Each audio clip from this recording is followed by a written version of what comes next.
Hello Marvel Snap enthusiasts, and welcome to another video where today we are looking at another mechanic that was first released when Marvel Snap first came out. Now, while this mechanic has evolved with different characters and a few additions and, erratas and all of that, it still stayed relatively the same. And that mechanic is movement. The ability for characters to move or be moved. Now again, this deck strategy has changed over time. Spider-Man is now a movement card. You could use the Werewolf by Midnight when you play a character with a on reveal skill. He just moves around. You could play Phoenix Force when it resurrects a destroyed characters and just gets to move it around for free. So there are different ways to play this deck for sure. But today's strategy is the one we're looking at today, where we're going to be using Heimdall's ability to move stuff around. Now, he's still, in my opinion, still very good for this deck, no matter what version of movement you're playing. But let's check out this version of movement. Like I said, you can use the Phoenix Force, or you can even get into Spider-Man, or you can use the Werewolf by Midnight. There's also Hercules that can do things with movement. So there's a lot of interesting characters. You can even play Nightcrawler for his movement ability. So movement's very interesting, exactly what all you should play. So anyways, we're going to start off with Ghost Spider, or in this form, of course, being Gwenpool. She, of course, when played, the last card you play here will move here. So basically, she grabs the last card you play. Human Torch will get doubles his current power whenever he is moved. Iron Fist, when played, the next card that played gets moved. So typically a combo would be to go Iron Fist, Human Torch. Iron Fist moves the Human Torch to an adjacent location. So typically you want Iron Fist usually at the last either on the middle or the last location, your rightmost location, so that way the Human Torch can either move to the middle or the leftmost. And then wherever the Human Torch goes, usually you want Gwen Spider to go somewhere else so you can move Human Torch again. Dagger, when moved, gets a +3 power for every enemy card there. So if you go to a location with 3 or 4 cards, she just gets a buff. Kraven gets a +2 power for every card that is moved to his location. Doctor Strange will grab the highest power cost card on your side of the field and move it to his location. So again, Human Torch is typically where we want to grab it. Hulkbuster, we've seen before, combines with a character and adds +3 power to it. Multiple Man will make a copy of himself to the location he originally was at. So say, for instance, he's in the middle location and you move him to the right location. He will then spawn a copy of himself in the middle location, his original location. A good play for this, if you want to use Phoenix Force, is to use Carnage to destroy Multiple Man. Play out Phoenix Force on Multiple Man, and Multiple Man can then move with the Phoenix Force, and then he can create like mass copies of himself. Now, again, I would probably play Psylocke in there so you can claim that extra power, just so you can do it a little quicker, because Phoenix Force costs 5 to naturally play. Then you have Cloak.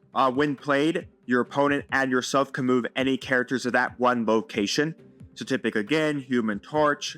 Dagger is very strong in that case. Multiple Man, Kraven, because he does get a +2 power for any card that moves to his location, you and your opponent. There is the Vulture. He gets a I think he's still a +6 power for when this card moves, so very strong. Again, really good card to use off Doctor Strange. And Doctor Strange can grab the exact same powered character, so if you have a couple of 3s on the board, like Multiple Man and Vulture, he will grab them both and bring them to his location. Spider-Man, Miles Morales, will reduces the cost to 1 for the turn a card was moved last turn. He basically gets to a 1, so he's at 1/6 at that point. And then finally, Heimdall will then, on reveal, move everything 1 card location to the left. So typically, he needs to be in the rightmost location to move everything one card to the right, unless, of course, you have like Multiple Man or anything like that, because typically, if he's in the leftmost location, you don't have anything covering the rightmost location. Typically, you'll lose that rightmost location, being a lost location for you. But if he's in the rightmost, there might be a chance you can win that location. Not always a chance, but there is a chance. So anyways, that's the move deck we are playing. Once again, there are move decks with Phoenix Force. There are move decks with Hercules. There are move decks with Werewolf by Midnight.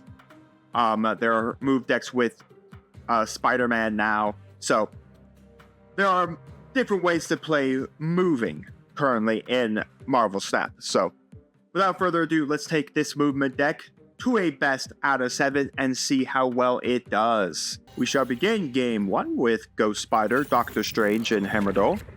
Not bad to see, of course, Wakanda Embassy. So far, nothing really to play here just to begin with. That's kind of annoying to see that. I guess let's go... Yeah, let's go Kraven here. We'll go Kraven there. We can put Cloak at Atlantis, huh?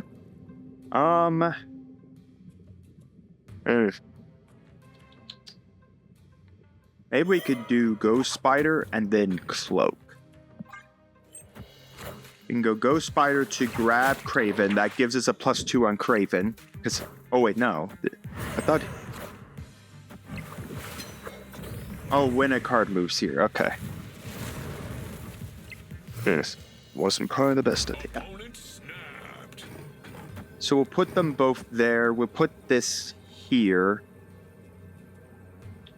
And we'll put that on that. Okay. No.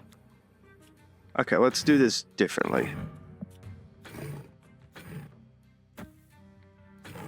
Let's move Kraven here. Multiple man. Let's then do this. Hopefully, Hope Buster will target multiple man. Now, of course, he's not going to use magic over there because I have Kraven out. Of course, it doesn't grab Ghost Spider. Doesn't grab multiple man. Got Wong now. Yes. Okay, we can do Vulture there. Doctor Strange here. Doctor Strange will grab, of course, Ghost Spider. Because it's the highest cost character. I guess it matters what he's still playing. Wong can be played in a lot of things. So this grabs Ghost Spider. It would have grabbed multiple man, which would have been kind of nice to have multiple man over here. And then create another. Cassandra Nova. Okay, so he stole a power from one of my characters. I guess I'll do this. Actually, let's go our guy in the middle here. Surprised he didn't put that on Wong. That would have doubled her. Because Wong doubles all revealing effects basically happen twice. And again, depending on what his hand is, he may not have anything to put here.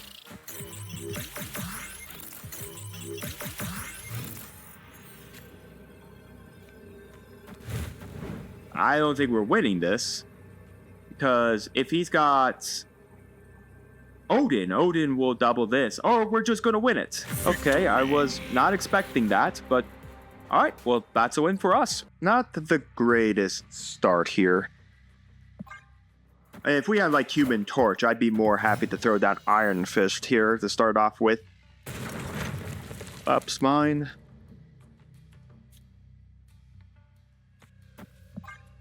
Unfortunately, I mean, anytime we skip a turn without playing a character, Collapse Mine triggers.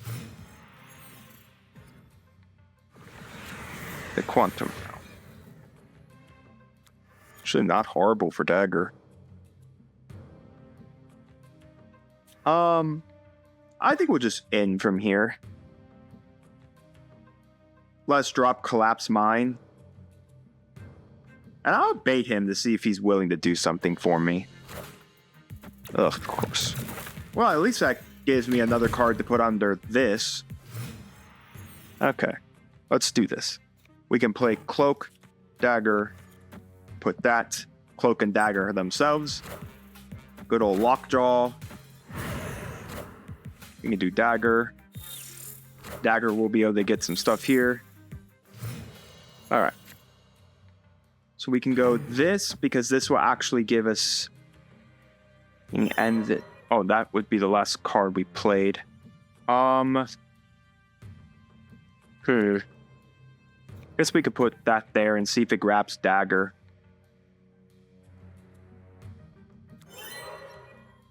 I mean, we moved a card. I guess we'll just do that. And the big question is, does he go for it knowing that I have Craven sitting there right now? Alright, so Miles does go down. I do get, of course, the plus off the dagger. It's gonna go Giganto. Okay. That grabs Cloak. Alright.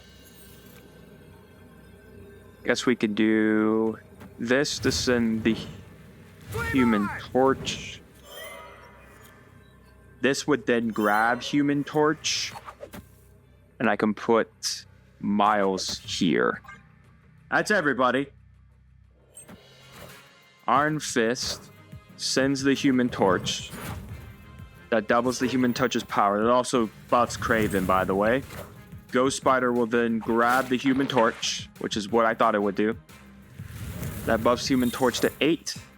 It won't get that. I may not have one. On wave does not matter. We won it in the end. Alright, that is game 2 going our way. Victory. Game 3, we'll see Cloak, Ghost Spider, and the Hulk Buster. Ah, my gosh. It's like every time I open really good, but I'm just missing like some cards. Like Vulture would be nice to see, or maybe even like the Human Torch would have been pretty cool to see in the... Okay, or you know, sometimes you just... Okay, so what we're going to do is we do this and this to this. Human Torch goes there. I can still Hulkbuster the Human Torch, funny enough, because the last card I played is Hulkbuster, which is now attached to the Human Torch. So Ghost Spider should be able to grab the Human Torch. And then I could put it like over there. Okay, so let's do the... Now, let's go this. Ghost Spider will be hunting down Hulkbuster, because that was the last card we played, but Hulkbuster, of course, will be attached to Human Torch. So Ghost Spider should still be able to grab it, because that was the last card we played. Again, being that it still attaches. Yep, I was right on that. Mind you that we do need to be cautious that this next turn, there is a chance he can grab. So right now we have 4.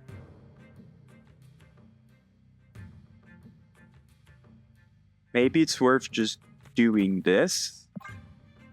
Ensuring that we get Asgard, so our opponent doesn't get Asgard, so he doesn't get to draw 2, or if he does get it, basically forcing a lot of his cards over to Asgard.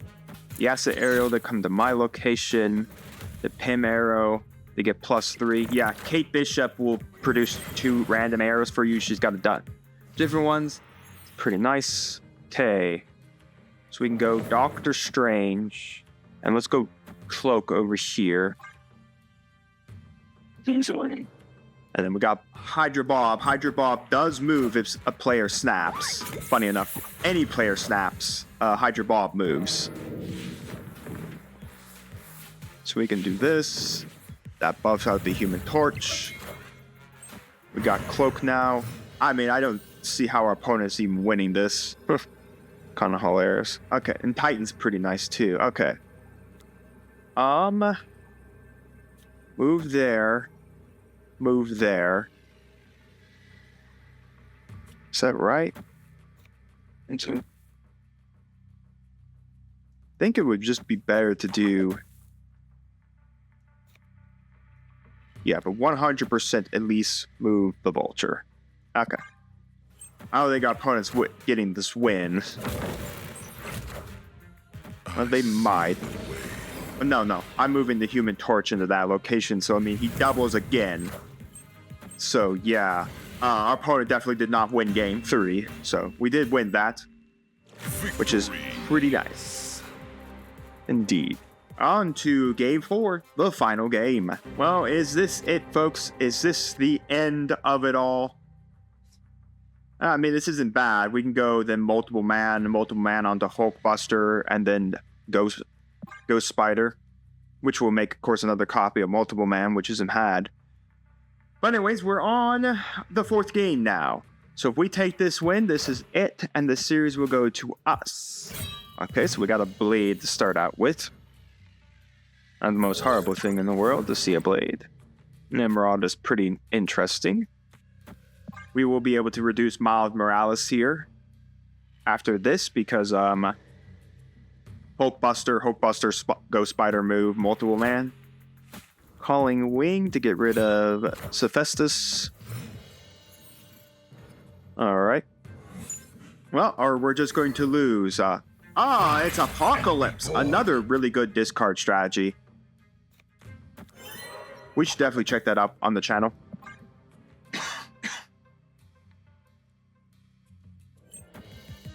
Because I think Apocalypse discard is still a very good strategy, don't get me wrong. Alright, so multiple man buff. Again, all 1-cost characters do get a +2 buff there. So multiple man creates a copy. We can then do this. I'm going to drag another multiple man over to Doctor Strange, creating another copy. Oh, sorry everybody, I'm coughing in your ears. Summon a multiple man, get another multiple man copy, make a copy of multiple man. So you can see kind of where like multiple man shenanigans are kind of interesting, especially like I said, if you get the Phoenix Force attached to it. So we'll do Kraven, and then we can go multiple man, multiple man.